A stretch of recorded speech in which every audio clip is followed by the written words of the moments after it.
Happy February! It's Linda Edelwich, and I'm here to give you an update on what's happening in the Glastonbury market so you can make great decisions for you and your family, whether you're selling or buying.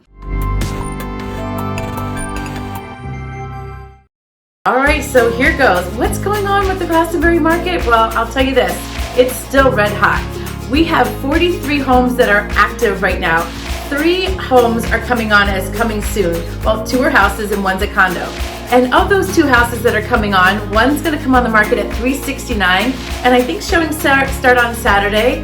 And then there's 1 that's coming on, it's new construction. It happens to be my listing. We're coming on the market for active showings on Saturday as well. And it's priced at $674,900 and offers 3,080 square feet and over 4 bedrooms. 1 could be used as a bedroom or a bonus room on the 2nd floor. And let me tell you, it is absolutely beautiful. And the lot is gorgeous, almost 3 acres right on Weir Street with sidewalks, beautiful neighborhood, and the walkability is terrific as well. And it's available for immediate occupancy, which is really, really great. So in the last 7 days, 18 houses went under contract. That 18 houses went under contract. Wow, and we had a snowstorm. In fact, I think they even called it a blizzard. There was like 12, 14 inches of snow, yet people were still buying houses, which is great. So we had 3 houses come on the market. So maybe the snow stopped people from putting their house on, but that's certainly not going to be what the situation is going into this week or even next week. We have a lot of houses, me in particular. I've got a few houses that I'm getting ready to come on the market too. So it is red hot. So we are in, I would say, a third of the way through Q1 of 2021. And already we have 115 houses that have either sold or are under contract. And if you compare that with where we were last year, all of Q1, January, February, and March of 2020, only selling 69 single-family homes, wow, you can see that we are kind of breaking records here, which is good. And I've been saying that all along. You know, the past 5 weeks that I've been doing these market updates is saying, great, this is such great news for our economy, for our local economy, that we are having housing that is finally moving, and there are terms and conditions that are favorable to our sellers, but our buyers are still getting a great deal too, because housing prices haven't gone up so crazy that it's unattainable, and you're getting really great rates. So where are rates right now? So hovering about 2 and 5/8. Sometimes they can creep up to 3. So you really want to check with your mortgage person if you're purchasing a property when they are recommending that you lock your rate. You know, that's super important. And as always, if there's anything you need to know about the Glastonbury market, just shoot me a DM, drop a comment below. I would be happy to answer your questions. And hopefully I see you out there soon with the vaccine coming and rolling out. Hopefully by this summer we'll all be back to normal again. Take care, and we'll see you out there. This week's Spotlight in Business is builder Tom Azara. He is from Newberry Homes LLC, and he's been building for over 20 years. He's done 30 custom home builds, and he's done remodeling projects anywhere from $5,000 all the way up to $350,000. Huge projects. He builds a beautiful quality product, and I happen to be listing one of his homes right now. We're going active with 358 Weir Street in Glastonbury at $674,900 on Saturday morning, live for showings. If you're curious and you think you may want to build a home and you'd like to interview a new builder, I would love to have you give me a call and set up a private tour of the property, and I'd be happy to show off Tom's work and maybe have Tom come by and talk a little bit about what it is that he does.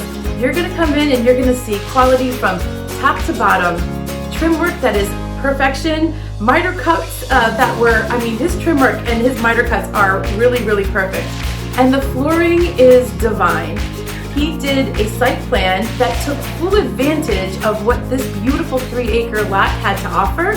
Other people were telling him to situate the property in a different direction, but he had the perfect eye, and I have to tell you, when you come down that driveway, that house just sits perfectly in this lot. So not only does he build a great product, he also has a really great design eye.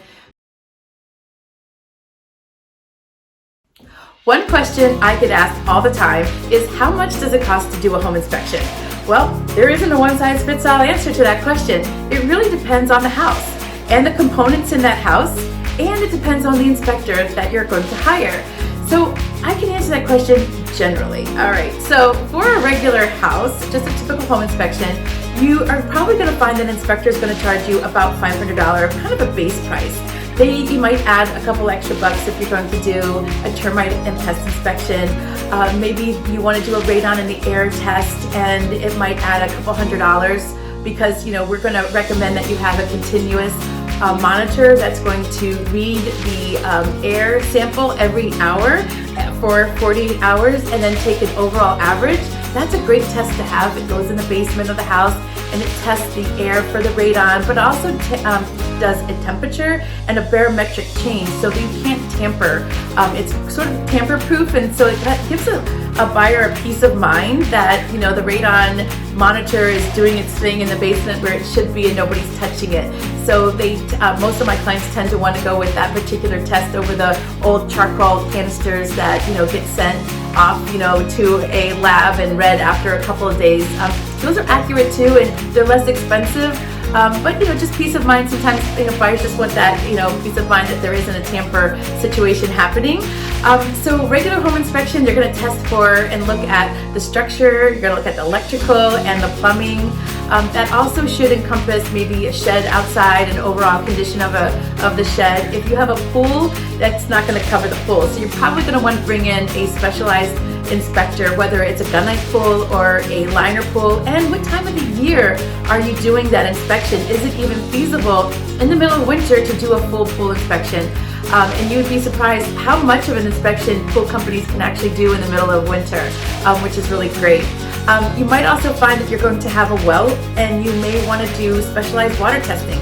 Besides regular potability, where they check for manganese and iron levels and the pH level and bacteria, you may also want radon in the water done, and you may also want, if you're in Glastonbury, we have some hot spots for uranium. So there would be a uranium profile that would be done as well, and that can add to your overall cost. So you can see that the costs kind of move up depending on how many extra components you have. And so lastly, we'll touch on the septic. If you have a septic at the property, you're going to definitely want a septic inspection, and not all septic companies and inspectors are created equal either.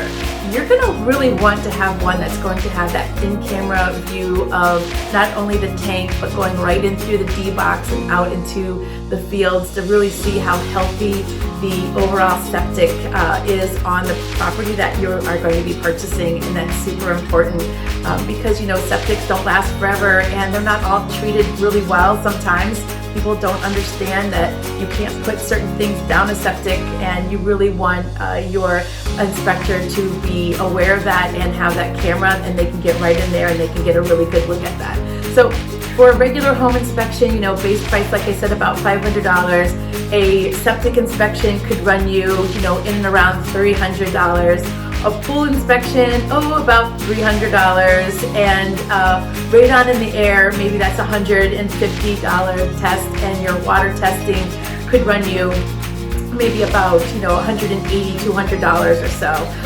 The last thing I'll talk about too is if you have a well test, you might want to consider, based off of what your inspector tells you, because while your home inspector's at the property with a well, they're going to ask you if you want to do a flow test, which is great. And a flow test can typically tell you if there's any other testing that may need to be done to that particular well, and specifically if it just doesn't have a good amount of the flow isn't quite right, your home inspector might advise you to have somebody come in, a special well company come in who can take a look and do a yield test for you. Preemptively, I'm just advising my clients right off the bat, if you'd like to have that test done, it's probably going to cost you another $300 or so, but you get a really good indication of what's happening with the well, because they do a recovery and they can really tell you what your static levels are and how quick, when you're using water, how quickly it recovers and where it comes up to. And that's really important to know, because you kind of don't want to go into, like we had a little bit of a drought a couple years ago into last year, where you had, some wells were healthy, but, had a little bit trouble with a full recovery. Although, I did want to talk about one other thing. Is if you have a house that was built after 1983 and, kind of going right up into like 2018, you may want to consider having a visual inspection of that foundation done. Most professional engineers charge, between $400 and $600. I believe that the state does have a fund where there is some money that's available if you live within a certain radius of the J.J. Modis, out in Stafford Springs and out by Becker Quarry. There is a specific radius area where a fund's been set up to reimburse you for a visual test up to $400 and for core testing if your seller will allow you to do core testing. However, that is not going to last forever, and if you live outside that area, you have to apply for a waiver in order to get that reimbursed once you are the owner of that foundation. But I really recommend, why not? Why not have the professional engineer come in and do a visual inspection, and then you end up with your letter, and should there be any problem in the future, even though we're not necessarily a hot button area for the crumbling foundation phenomenon, it certainly doesn't hurt to have that for your future. And so that, in a nutshell, is how much it costs to have home inspections done. If you have any more questions, feel free to send me a DM or drop a comment below, and I'd be happy to set up a private showing of the property with you.